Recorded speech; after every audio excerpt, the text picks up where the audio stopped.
এই ঘটনাটি ভালো লাগলে লাইক করুন আর সোশ্যাল মিডিয়ায় বন্ধুদেরকে শেয়ার করুন আর পরবর্তীতে এরকম ঘটনা শোনার জন্য চ্যানেলটিকে সাবস্ক্রাইব করে বেল আইকনে ক্লিক করুন। আমার জীবনে সেই একটা অদ্ভুত ব্যাপার সেবার ঘটেছিল। বছর তিনেক আগেকার কথা। আমাকে বরিশালের ওধারে যেতে হয়েছিল একটা কাজে। ওই অঞ্চলের একটা গঞ্জ থেকে বেলা প্রায় 12টার সময় নৌকোয় উঠলাম। আমার সঙ্গে এক নৌকোয় বরিশালের এক ভদ্রলোক ছিলেন। গল্পে গুজবে সময় কাটতে লাগলো। সময়টা পুজোর পরই। দিনটা মেঘলা মেঘলা, মাঝে মাঝে টিপটিপ করে বৃষ্টিও পড়তে শুরু করলো। সন্ধ্যের কিছু আগে কিন্তু আকাশটা অল্প পরিষ্কার হয়ে গেল। ভাঙা ভাঙা মেঘের মধ্যে দিয়ে চতুর্দশীর চাঁদের আলো অল্প অল্প প্রকাশ হলো। সন্ধে হবার সঙ্গে সঙ্গে আমরা বড় নদী ছেড়ে একটা খালে পড়লাম। শোনা গেল খালটা এখান থেকে আরম্ভ হয়ে নোয়াখালীর উত্তর দিয়ে একেবারে মেঘনায় মিশেছে। পূর্ববঙ্গে সেই আমার নতুন যাওয়া। চোখে কেমন সব একটু নতুন ঠেকতে লাগলো। অপরিসর খালের দুধারে বৃষ্টি স্নাত কেয়ার জঙ্গলে মেঘে আধা ঢাকা চতুর্দশীর জ্যোৎস্না চিকচিক করছিল। মাঝে মাঝে নদীর ধারে বড় বড় মাঠ, সতী, বেত, ফার্ন গাছের বন জায়গায় জায়গায় খালের জলে ঝুঁকে পড়েছে। বাইরে একটু ঠান্ডা থাকলেও আমি ছইয়ের বাইরে বসে দেখতে দেখতে যাচ্ছিলাম। বরিশালের সে অংশটা সুন্দরবনের কাছাকাছি। ছোট ছোট খাল ও নদী চারিধারে। সমুদ্র খুব দূরে নয়, 10-15 মাইল দক্ষিণ পশ্চিমেই হাতিয়া ও সন্দ্বীপ। আরো একটু রাত হলো। খালের দুপারের নির্জন জঙ্গল অস্ফুট জ্যোৎস্নায় কেমন যেন অদ্ভুত দেখাতে লাগলো। এই অংশের লোকের বসতি একেবারেই নেই। শুধু ঘন বন আর জঙ্গলের ধারে বড় বড় হোগলা গাছ। আমার সঙ্গী বললেন, এত রাত্রে আর বাইরে থাকবেন না, আসুন ছইয়ের মধ্যে, এসব জঙ্গলে, বুঝলেন না। তারপর তিনি সুন্দরবনের নানা গল্প করতে লাগলেন। তার এক কাকা নাকি ফরেস্ট ডিপার্টমেন্টে কাজ করতেন। তারই লঞ্চে করে তিনি একবার সুন্দরবনের নানা অংশে বেরিয়েছিলেন। সেই সব গল্প। রাত প্রায় 12টার কাছাকাছি হলো। মাঝি আমাদের নৌকোয় ছিল মোটে একটি। সে বলে উঠল, বাবু, একটু এগিয়ে গিয়ে বড় নদী পড়বে। এত রাতে একা সেই নদীতে পাড়ি জমাতে পারবো না, এইখানে নৌকো রাখি। নৌকো সেখানেই বাঁধা হলো। এদিকে বড় বড় গাছের আড়ালে চাঁদ অস্ত গেল। দেখলাম অপ্রশস্ত খালের দুধারেই অন্ধকারে ঢাকা ঘন জঙ্গল। চারিদিকে কোনো শব্দ নেই। পতঙ্গগুলো পর্যন্ত চুপ করেছে। সঙ্গীকে বললাম, মশাই, এই তো সরু খাল, আরে পাড় থেকে বাঘ লাফিয়ে পড়বে না তো নৌকোর উপর? সঙ্গী বললেন, না পড়লেই আশ্চর্য হব। শুনে অত্যন্ত আনন্দে ছইয়ের মধ্যে ঘেঁষে বসলাম। খানিকটা বসে থাকবার পর সঙ্গী বলল, আসুন একটু শোয়া যাক, ঘুম তো হবে না, আর ঘুমানো ঠিকও না। আসুন একটু চোখটা অন্তত বুঝে থাকি। খানিকটা চুপ করে থাকবার পর সঙ্গীকে ডাকতে গিয়ে দেখি তিনি ঘুমিয়ে পড়েছেন। মাঝিও জেগে আছে বলে মনে হলো না। ভাবলাম, তবে আমি বা কেন মিথ্যে মিথ্যে চোখ চেয়ে চেয়ে থাকি।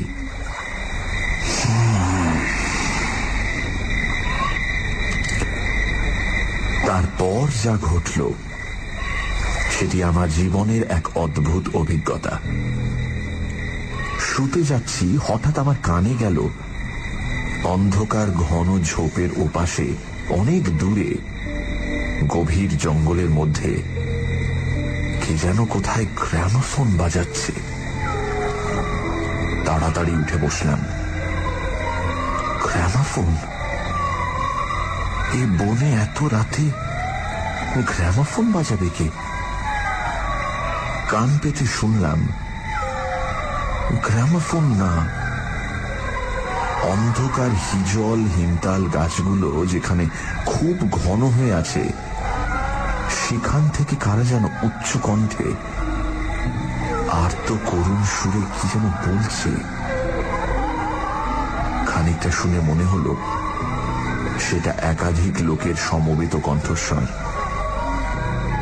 প্রতিবেশীর তেতলার ছাদে গ্রামোফোন বাজলে যেমন খানিকটা স্পষ্ট খানিকটা অস্পষ্ট অথচ বেশ একটা একটানা সুরের ঢেউ এসে কানে পৌঁছয়, এও অনেকটা সেইভাবে। মনে হলো যেন কতকগুলো অস্পষ্ট বাংলা ভাষার শব্দ কানে গেল, কিন্তু ধরতে পারা গেল না কথাগুলো কি। শব্দটা মাত্র মিনিট খানেক স্থায়ী হলো, তারপরই অন্ধকার বনভূমি যেমন নিস্তব্ধ ছিল আবার তেমনি নিস্তব্ধ হয়ে গেল। তাড়াতাড়ি ছইয়ের বাইরে এলাম। চারিপাশের অন্ধকার ঝিঙের বিচির মতন কালো, বনভূমি নীরব, শুধু নৌকোর তলায় ভাটার জল কলকল করে বাঁধছে, আর শেষ রাতের বাতাসে জলের ধারে কেয়া ঝোপে এক ধরনের অস্পষ্ট শব্দ হচ্ছে। পাড় থেকে দূরে হিজল গাছের কালো গুঁড়িগুলোর অন্ধকারে এক অদ্ভুত চেহারা হয়েছে। ভাবলাম সঙ্গীতের ডেকে তুলি, আবার ভাবলাম বেচারিটা ঘুমোচ্ছে, ডেকে কি হবে, তার চেয়ে বরং নিজে জেগে বসে থাকি। দাঁড়িয়ে দাঁড়িয়ে একটা সিগারেট ধরালাম, তারপর আবার ছইয়ের মধ্যে ঢুকতে যাব এমন সময় সেই অন্ধকারে ঢাকা বিশাল বনভূমির কোন অংশ থেকে সুস্পষ্ট উচ্চ আর্তকরুণ কণ্ঠের মতো তীক্ষ্ণ স্বর তীরের মতন জমাট অন্ধকারের বুক চিরে আকাশে উঠল। তোমরা কারা যাচ্ছ? আমরা শ্বাস বন্ধ হয়ে পড়লাম, আমাদের নৌকোর মাঝিটা ধর্মড় করে জেগে উঠল। আমি সঙ্গীকে ডাকলাম, মশাই, ও মশাই, উঠুন উঠুন, আরে উঠুন। মাঝি আমার কাছে ঘেঁষে এলো, ভয়ে তার গলার স্বর কাঁপছিল। বললে, আল্লাহ আল্লাহ, শুনতে পেয়েছেন বাবু? শুনতে পেয়েছেন আপনি? সঙ্গী উঠে জিজ্ঞাসা করলো, কি মশাই, ডাকলেন কেন? কোন জানোয়ার টানোয়ার নাকি? আমি ব্যাপারটা বললাম। তিনিও তাড়াতাড়ি ছইয়ের বাইরে এলেন। তিনজনে মিলে কান খাড়া করে রইলুম। চারিদিক আবার চুপ। ভাটার জল নৌকোর তলায় বেঁধে আগের চেয়েও জোরে শব্দ হচ্ছিল। সঙ্গী মাঝিকে জিজ্ঞেস করলেন, এটা কি তবে? মাঝি বললে, হ্যাঁ বাবু, মায়ে কীর্তিপাশার গড়। সঙ্গী বললে, তবে তুই এত রাতে এখানে নৌকো রাখলি কেন? বেকুব কোথাকার। মাঝি বললে, 300 মাসি বলে রেখেছিল বাবু, এই ভাটার টানে নৌকো পিছিয়ে দেওয়া তো জোর ছিল না। কথাবার্তার ধরন শুনে সঙ্গীকে বললাম, কি মশাই, কি ব্যাপার? আপনি কিছু জানেন নাকি? ভয় যত না হোক, বিস্ময়ে আমরা কেমন হয়ে গিয়েছিলাম। সঙ্গী বললেন, ওরে, তোর সে কেরোসিনের ডিবেটা জাল। আরে আলো জেলে বসে থাকা যাক, রাত তো এখনো ঢের। মাঝিকে বললাম, তুই শব্দটা শুনতে পেয়েছিলি? সে বলল, হ্যাঁ বাবু, এই আওয়াজ কানে গিয়েই তো আমার ঘুম ভেঙে গেল। আমি আরো দুবার নৌকো বেয়ে যেতে যেতে ও ডাক শুনেছি। সঙ্গী বললেন, এটা এই অঞ্চলের একটা অদ্ভুত ঘটনা। তবে এই জায়গাটা সুন্দরবনের সীমানায় বলে আর এই অঞ্চলে কোনো লোকালয় নেই বলে শুধু নৌকোর মাঝিদের কাছে এটা সুপরিচিত। এর পেছনে একটা ইতিহাস আছে, সেটা অবশ্য নৌকোর মাঝিদের পরিচিত নয়। সেইটা আপনাকে বলি, শুনুন। তারপর কেরোসিনের ডিবার আলোয় অন্ধকার বনের বুকের মধ্যে বসে সঙ্গীর মুখে কীর্তি পাশার গড়ের ইতিহাসটা শুনতে লাগলাম।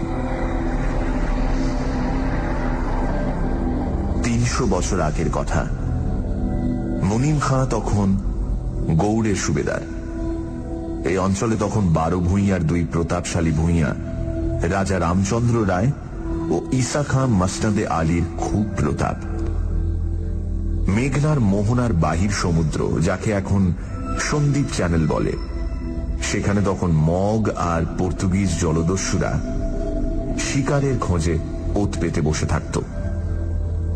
সে সময় এখানে এরকম জঙ্গল ছিল না। এই সমস্ত জায়গা কীর্তি রায়ের অধিকারে ছিল। এইখানে তার সুদৃঢ় দুর্গ ছিল। মগ জলদস্যুদের সঙ্গে তিনি অনেকবার লড়েছিলেন।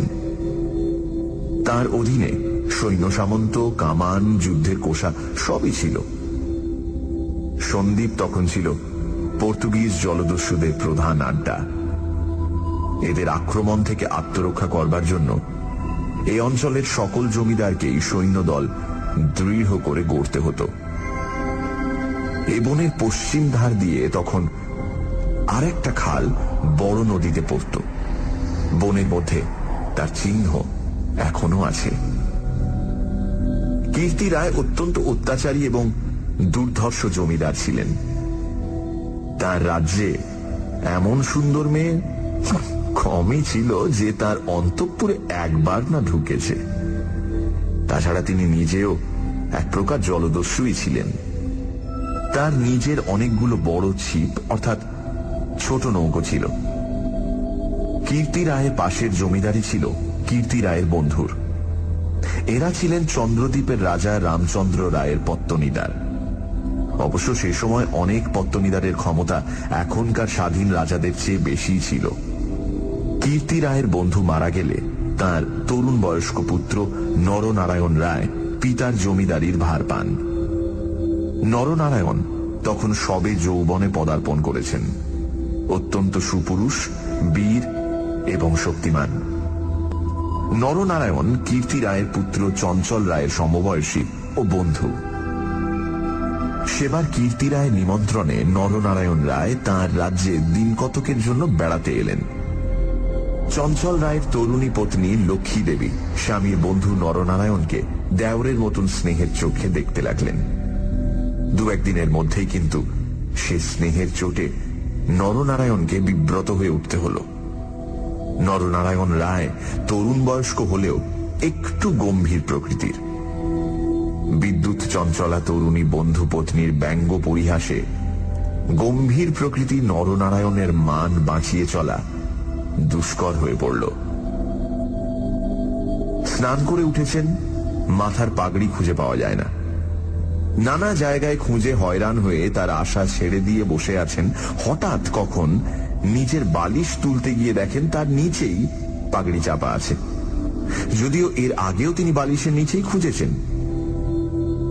তার প্রিয় তলোয়ারটা দুপুর থেকে বিকেলের মধ্যে 5 বার হারিয়ে গেল, আবার 5 বারই সম্পূর্ণ অপ্রত্যাশিত জায়গা থেকে খুঁজে পাওয়া গেল।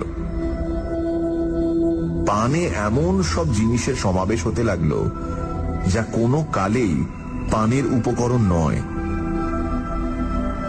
বন্ধুপত্নীর সঙ্গে কিছুতেই এঁটে উঠতে না পেরে অত্যাচার জর্জরিত নরনারায়ণ রায় ঠিক করলেন তার বন্ধুর স্ত্রীটি একটু চিতগ্রস্ত। বন্ধুর দুর্দশায় চঞ্চল রায় মনে মনে খুশি হলেও বাইরের স্ত্রীকে বললেন, 2 দিনের জন্য এসেছে বেচারি, ওকে তুমি যে রকম বিব্রত করে তুলেছ ও আর কখনো এখানে আসবে না। দিন কয়েক এরকম কাটবার পর কীর্তি রায়ের আদেশে চঞ্চল রায়কে কি একটা কাজে হঠাৎ গৌড়ে যাত্রা করতে হলো। নরনারায়ণ রায়ও বন্ধুর স্ত্রী কখন যে কি করে বসে সেই ভয়ে কয়েকদিন কাটানোর পর নিজের বজরায় উঠে হাঁপ ছেড়ে বাঁচলেন। যাবার সময় লক্ষ্মী দেবী বলে দিলেন,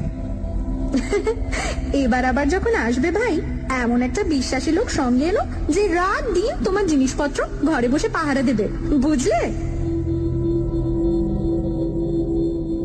নরনারায়ণ রায়ের বজরা রায়মঙ্গলের মোহনা ছাড়িয়ে যাবার একটু পরেই জলদস্যুদের দ্বারা আক্রান্ত হল। তখন দুপুরবেলা সমুদ্রের সেই অংশে এমন কোন নৌকো ছিল না যারা সাহায্য করতে আসতে পারে। সেটা রায়মঙ্গল আর কালাবদর নদীর মুখ, সামনেই সমুদ্র, সন্দ্বীপ চ্যানেল জলদস্যুদের প্রধান ঘাঁটি। নরনারায়ণের বজরার রক্ষীরা কেউ হত হল, কেউ সাংঘাতিক জখম। নিজে নরনারায়ণ দস্যুদের আক্রমণ প্রতিহত করতে গিয়ে হাঁটুতে কিসের খোঁচা খেয়ে অজ্ঞান হয়ে পড়লেন। জ্ঞান হবার পর দেখতে পেলেন তিনি এক অন্ধকার জায়গায় শুয়ে আছেন। তার সামনে কি যেন একটা বড় নক্ষত্রের মতন জ্বলছে। খানিকক্ষণ জোরে চোখের পলক ফেলবার পর তিনি বুঝলেন যাকে তারা বলে মনে হয়েছিল তা আসলে একটি ছোট জানালা থেকে ঢুকে আসা বাইরের আলো। নরনারায়ণ দেখলেন তিনি একটি অন্ধকার ঘরের ভেজা মেঝের উপর শুয়ে আছেন। ঘরের দেয়ালের জায়গায় জায়গায় সবুজ শ্যাওলার দল গজিয়েছে। সানডে সাসপেন্স, শুধুমাত্র radio Mirchi 98.3 FM A. It's hot. শুনছেন বিভূতিভূষণ বন্দ্যোপাধ্যায়ের লেখা অভিশপ্ত। গল্পের কথক সুন্দরবনের এক অঞ্চলে কাজে এসেছেন নৌকায় করে। রাতের দিকে জঙ্গলের মধ্যে নদীর পাড় থেকে শুনলেন অদ্ভুত কিছু শব্দ। কারা যেন চিৎকার করে কিছু বলছে। মাঝি বলল এই জায়গাটার নাম কীর্তি পাশার গড়। এখানে রাতে কেউ আসে না।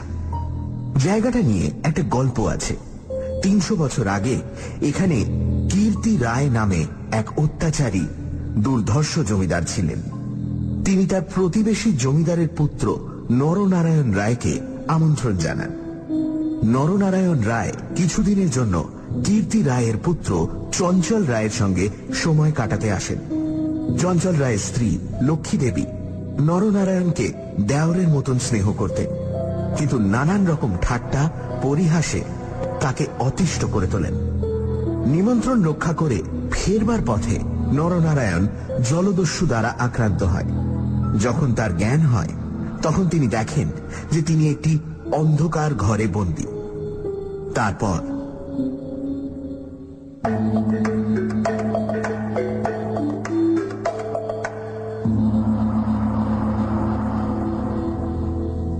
আরো কদিন, আরো কটা রাত কেটে গেল। কেউ তার জন্য কোনো খাবার আনলো না। তিনি বুঝলেন যারা তাকে এখানে এনেছে তাকে না খেতে দিয়ে মেরে ফেলাই তাদের উদ্দেশ্য। মৃত্যু, সামনে নির্মম মৃত্যু। সেদিনটাও কেটে গেল। আঘাতজনিত ব্যথায় এবং ক্ষুধা তৃষ্ণায় অবসন্ন নরনারায়ণের চোখের সামনে থেকে জানালার শেষ আলোটাও মিলিয়ে গেল।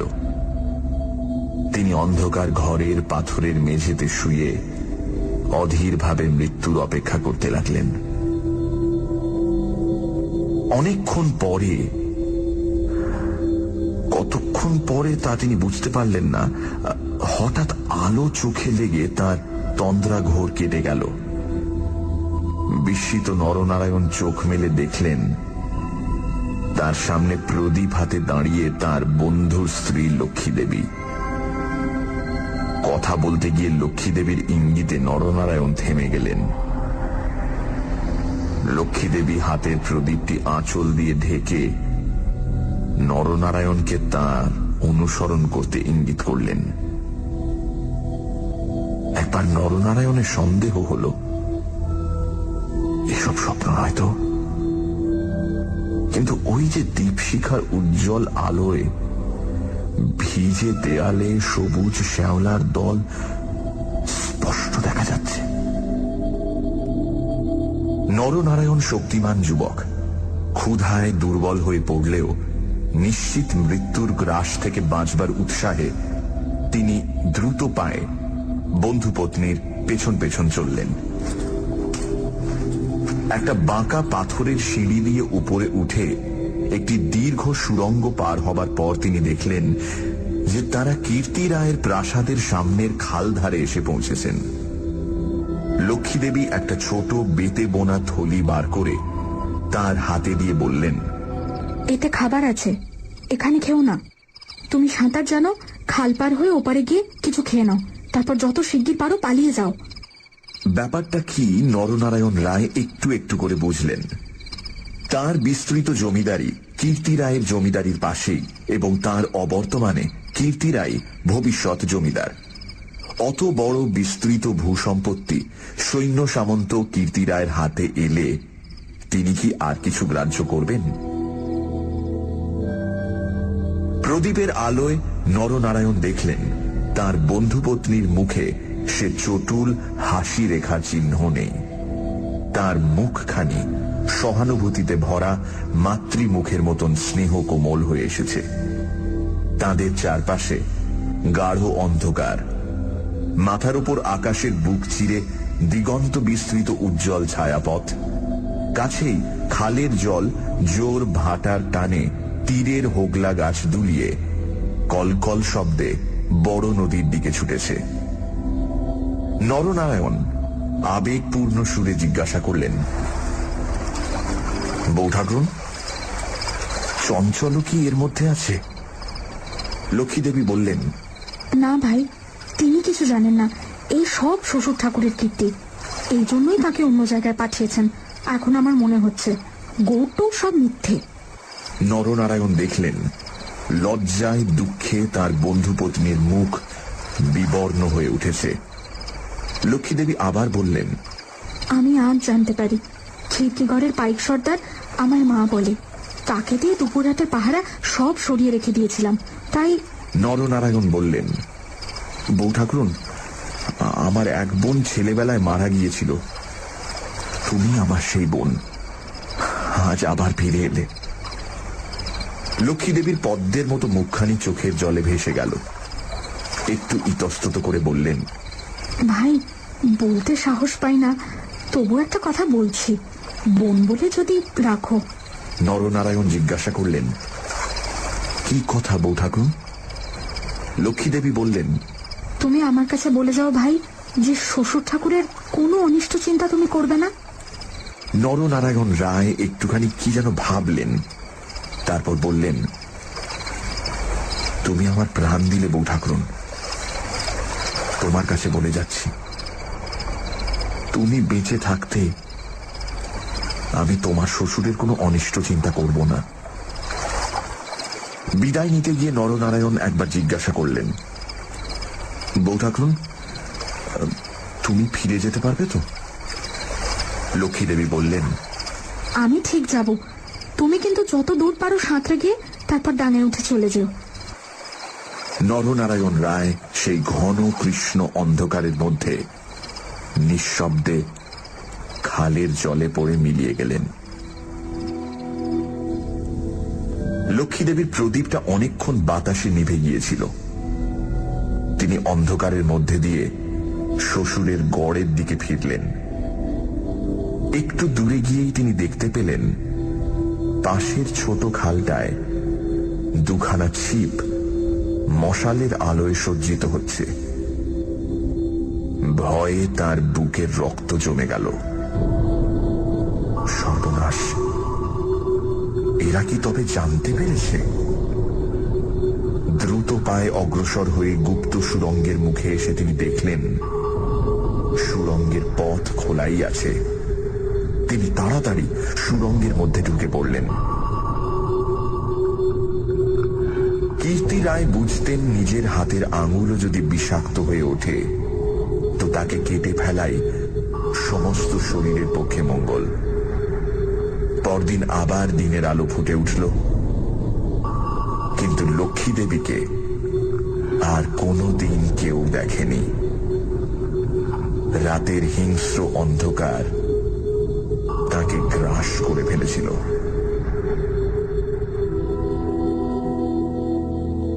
নরনারায়ণ রায় নিজের রাজধানীতে বসে সব শুনলেন। গুপ্ত সুড়ঙ্গের দুধারের মুখ বন্ধ করে কীর্তি রায় তার পুত্রবধূর শ্বাসরোধ করে তাকে হত্যা করেছেন। শুনে তিনি চুপ করে রইলেন। এর কিছুদিন পরে তার কানে গেল বাসুন্তার লক্ষণ রায়ের মেয়ের সঙ্গে খুব তাড়াতাড়ি চঞ্চলের বিয়ে। সেদিন রাতে চাঁদ ওঠার পর নিজের প্রাসাদের ছাদে বেড়াতে বেড়াতে চারিদিকের শুভ্র সুন্দর আলোর সাগরের দিকে দৃষ্টিপাত করে দৃঢ় চিত্ত নরনারায়ণ রায়েরও চোখের পাতা যেন ভিজে উঠল। তার মনে হল তার অভাগিনী বউ ঠাকুরানীর চোখের দুষ্টু হাসিটি তারায় তারায় নবমল্লিকার মতো ফুটে উঠেছে। নরনারায়ণ রায়ের পূর্বপুরুষেরা ছিলেন দুর্ধর্ষ দস্যু। হঠাৎ পূর্বপুরুষের সেই বর্বর রক্ত নরনারায়ণের ধমনীতে নেচে উঠল।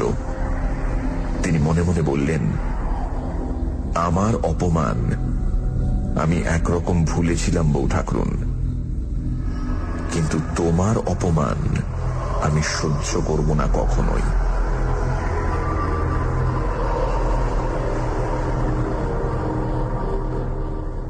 কিছুদিন কেটে গেল।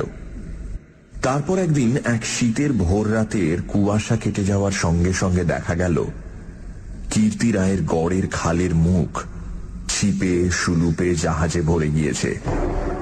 তোপের আওয়াজে কীর্তি রায়ের প্রাসাদ দুর্গের ভিত ঘন ঘন কেঁপে উঠতে লাগল। কীর্তি রায় শুনলেন আক্রমণকারী নরনারায়ণ রায়, সঙ্গে দুরন্ত পর্তুগিজ জলদস্যু সেবাস্টিও গঞ্জালেস।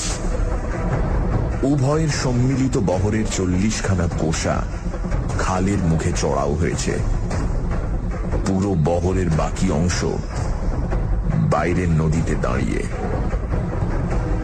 এই আক্রমণের জন্য কীর্তি রায় আগে থেকে প্রস্তুত ছিলেন। কেবল প্রস্তুত ছিলেন না, নরনারায়ণের সঙ্গে গঞ্জালেসের যোগদানের জন্য। এই কীর্তি রায়ের কাছে সম্পূর্ণ অপ্রত্যাশিত ঘটনা। তাহলেও কীর্তি রায়ের গড় থেকেও তোপ চলল। গঞ্জালেস সুদক্ষ নৌবীর। তার পরিচালনে 10 খানা সুলুপ চড়া ঘুরে গড়ের পাশের ছোট খালে ঢুকতে গিয়ে কীর্তি রায়ের নৌবাহিনীর এক অংশ দ্বারা বাধা প্রাপ্ত হল।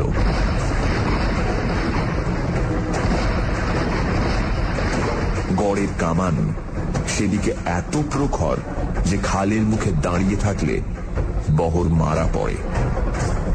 গঞ্জালেস 2 খানা কামানবাহী সুলুপ ছোট খালের মুখে রেখে বাকিগুলো সেখান থেকে ঘুরিয়ে এনে চড়ার পিছনে দাঁড় করালো। গঞ্জালেসের অধীনস্থ অন্যতম জলদস্যু মাইকেল রোজারিও ডি ভেগা এই ছোট বহর খালের মধ্যে ঢুকিয়ে গড়ের পশ্চিম দিক আক্রমণ করবার জন্য তৈরি হল। অতর্কিত আক্রমণে কীর্তি রায়ের নৌবাহিনী শত্রু বহর দ্বারা ছিপিয়াটা বোতলের মতন খালের মধ্যেই আটকে গেল। বাইরের বড় নদীতে গিয়ে যুদ্ধ দেবার মতন ক্ষমতা তাদের আদৌ রইল না। তবুও তাদের বিক্রমে রোজারিও অনেকক্ষণ পর্যন্ত কিছু করে উঠতে পারলেন না। কীর্তি রায়ের নৌবহর দুর্বল ছিল না।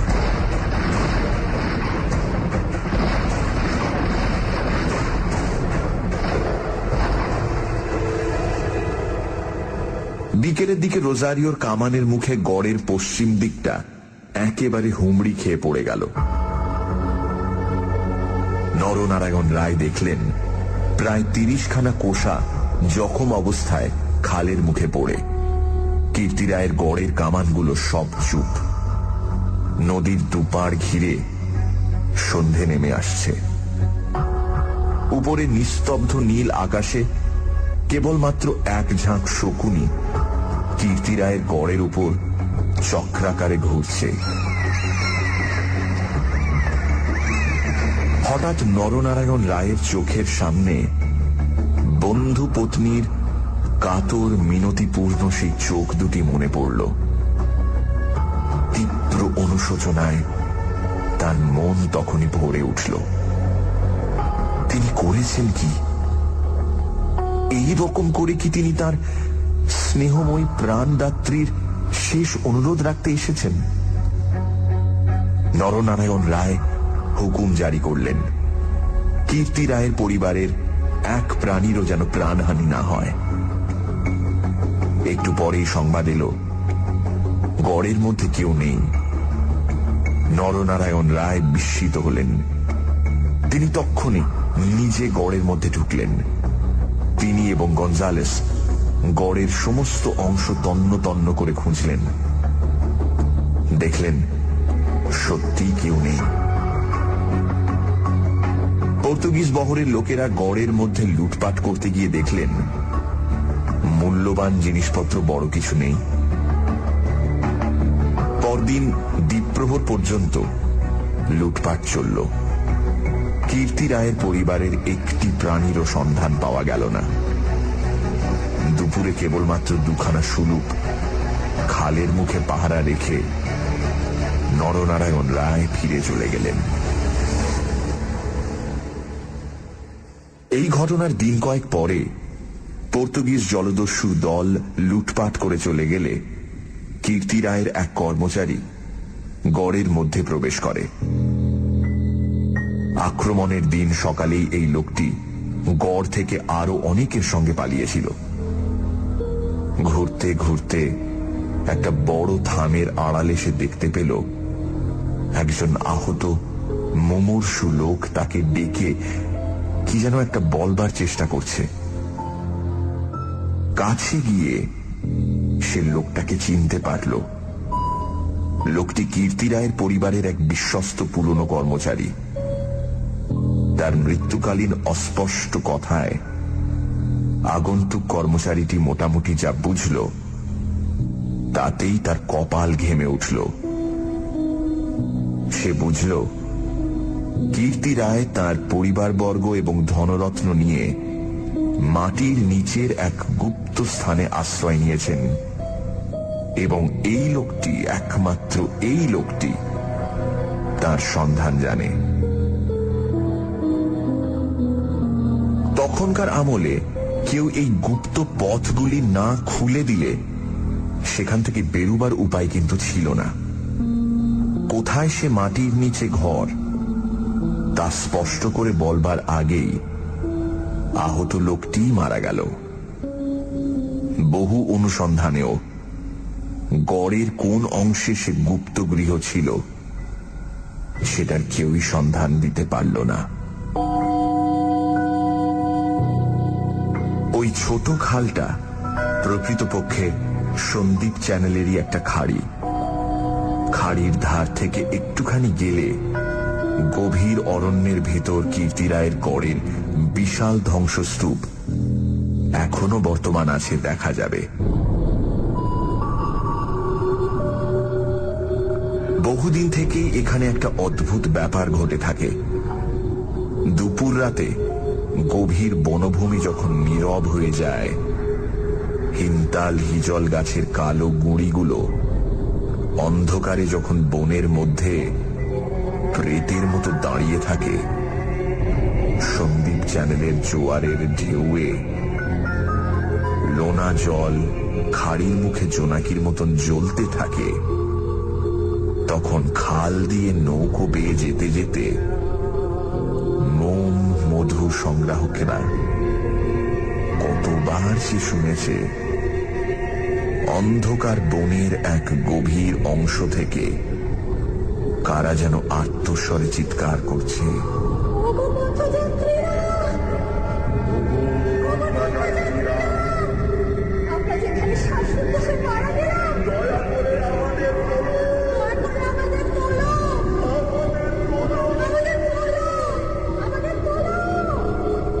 ভয়ে বেশি রাতে এ পথে কেউ নৌকা বাইতে চায় না।